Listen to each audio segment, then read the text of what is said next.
fellow collectors, and welcome to Long's Toys. Today we are taking a look at two more from the Dragon Ball Flash line. We have Super Saiyan Rose Goku Black, and we have Super Saiyan Blue Vegeta. And I just want to say a quick shout out and thank you to my friends at Bandai for sending these to me for the purposes of this review. Thank you so much. I'm really excited to check these out. Now, I previously took a look at Super Saiyan Blue Goku and Fourth Form Frieza, and they were really great. I really enjoyed those, so I'm really excited to dive into some more of these.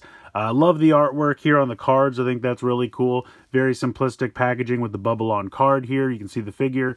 Also comes with a display stand. If we turn this around to the back, you can see how it shows Goku Blue over here. And sometimes you can find these in 3-packs, so they're sold singly, but then these three are also bundled together in a 3-pack.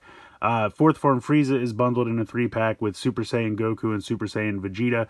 So we're getting the blue forms here with Goku Black, regular Super Saiyans with Fourth Form Frieza. And then there's also apparently a Broly and a Gohan floating around somewhere that I have never seen in person, so still on the lookout for those two. But yeah, I think these are really fun. They're 4-inch figures, and they come with a little display base, which I really appreciate, have some limited articulation, but really, really cool. So I'm going to go ahead and get these two out of the packaging, and we'll take a closer look. So here they are out of the packaging. I think they look absolutely fantastic. I really love the little bases that they come with. So if you take a look at this, it has one peg off to the side, says Dragon Ball Flash, and then if you take a look on the bottom, it has a picture and the name of the character, so you know whose base goes with who, which is really nice, and I think that looks pretty cool. And I think it's kind of fun. The peg is actually shaped like a star, which is kind of cool. They have peg holes here on the bottom. Now you can kind of see how the star-shaped peg does warp the hole a little bit, but it's fine. It doesn't really cause any problems or anything like that. Head sculpt looks pretty good. I like that quite a bit. He's got the one Portar earring on there. Head's on a ball joint, so you can look down pretty far, look up decently, tilt side to side, certainly rotate side to side, no problem. Now, because like Goku, he has that kind of shirt, the arms are at kind of a 45-degree angle, so they can't rotate completely like straight up and down. But you can kind of do like a powering up pose, something like that, which I think kind of works. And then unfortunately there's no articulation in the body at all. So the legs, there's no knees, ankles, swivels, anything like that. But they're nice little figures, very solid. They're probably 3 3/4 inch, 4 inch, around that. I'll do some size comparisons a little bit later on.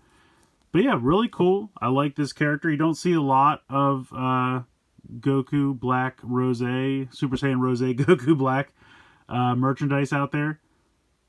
I think, well, he did have a Dragon Star. I'm sure he has a figure art. Probably about it. So yeah, it's really cool getting him in this size. I've never seen him in the 3 3/4 inch, 4 inch size class before. So very, very cool. And then, of course, we have Super Saiyan Blue Vegeta. He also has the stand here with the picture underneath. Very nice. Dragon Ball Flash here on the front. The head sculpt looks great on him. I think they did a really nice job with this. I love the blue hair. I think that's so cool. Again, you have a ball joint here for the head. He has a little bit less in terms of articulation up and down, but he can certainly go side to side, no problem. Tilt side to side.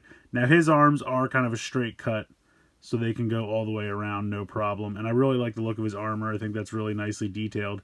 Kind of wish the back was painted, but not a big deal. Unfortunately, the straps do stop at the halfway point as well. If they couldn't paint the back, I do wish that they would have at least painted that all the way through, but I get it. These are cheaper figures. And again, nothing in the legs for articulation. But just want a cool little representation of Vegeta. I think these are really fun. I'm going to go ahead and peg him back onto his base here. So, off the bat, I'll bring in Super Saiyan Blue Goku that I reviewed previously. So you can find these three together in a 3-pack. I've seen them at Ross, a couple other places, or you can buy them individually. But yeah, very, very cool. I like having these three together. Move him off to the side, and we'll bring in some other figures for some size comparisons. So a couple random figures here for size comparison. I have a Super 7 reaction figure, a G.I. Joe O-ring from Hasbro, a Star Wars Vintage Collection from Hasbro, and then in the back I have the Dragon Ball Evolve Piccolo, which is a great figure. Obviously not really in scale with the rest of these. He's about 5 inches, maybe 5.5. These guys are in the 3 3/4 inch to 4 inch area. along with the others. I would say pretty solidly like 3 3/4 inch. But yeah, I think they all scale well with each other with the exception of Piccolo. I got the Evolve figure hoping because Piccolo's a little bit taller in the universe, so I thought maybe it would be closer to 4.5 inches, so it would work with these, but unfortunately he's a good probably inch and a half taller than the others. So the last thing I wanted to do is a comparison with the old Dragon Ball Shoto line, which was an absolutely fantastic line in my opinion. Really nice 3 3/4 inch figures, great articulation, paint applications, sometimes even had swappable hands. Unfortunately, that line ended too soon, and I was kind of surprised that Goku Black never made it into that line, but now I have this Goku Black. He can square off against my Super Saiyan Blue Vegeta, so that's really, really cool. You can see that these two are pretty much in scale with each other, so I'm really happy to have this Goku Black that I can pose with this figure here, and it's just a really nice continuation of these 3 3/4 inch Dragon Ball figures. So that's going to do it for these two. I really like these little figures. Sure, it would be great if they had a little bit more articulation, but they're kind of nice little budget figures, very reasonably priced, and if you just want some fun little representations of your favorite Dragon Ball characters, they're definitely a fantastic option for that. Scale very well with all the other 3 3/4 inch figures you might have, and especially they scale well with that old Dragon Ball line, the Shoto line, so you can kind of fill in some gaps there, which is really nice. So I definitely like these a lot. Again, I want to give a huge shout out and thank you to my friends at Bandai for sending these over to me for the purpose of this review, and I definitely recommend checking these out. So let me know what you guys think in the comments below. Please like, share, and subscribe. Hope you guys enjoyed the video, and as always, thanks so much for watching.